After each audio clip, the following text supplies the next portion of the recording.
Luka, পিচ্ছিটা কই রে? আমার হাসান কই, আমার নানা ভাই কই? আর বিশ্বনবীর আওয়াজ শুনলে হাসান এসে বিশ্বনবীর কাঁধে। আল্লাহু আকবার, আল্লাহু আকবার।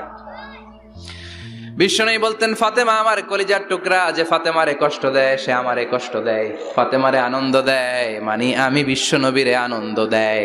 এই ফাতেমা সব সময় পর্দায় থাকতেন, দিনের বেলা বেরোতেন না, সারা দিনে টয়লেট করতেন একবার, সেটাও করতেন রাত্রে, যাতে দিনের বেলা কেউ তারে না দেখে। কি ব্যালেন্স লাইফ, কি ব্যালেন্স লাইফ! রাতে একবার টয়লেটে যাও মানে কি সারাদিন খাওয়া দাওয়া এরকম ব্যালেন্স করে করতেন।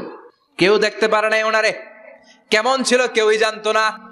এমন ভাবে চলাফেরা করতো, কোনো পুরুষদের সামনে দিয়ে কখনো যেতেন না। এজন্য ইন্তেকালের আগে আলীকে বললেন, আলী, বিশ্বনবীর ওসিয়ত অনুযায়ী কিছুদিন পরে আমি আমার বাবার সাথে সাক্ষাৎ করব। ইন্তেকালের সময় বেশি লোক আমার জানাজাতে আসার দরকার নাই, নিজেরা দোয়া করে দিলে চলবে।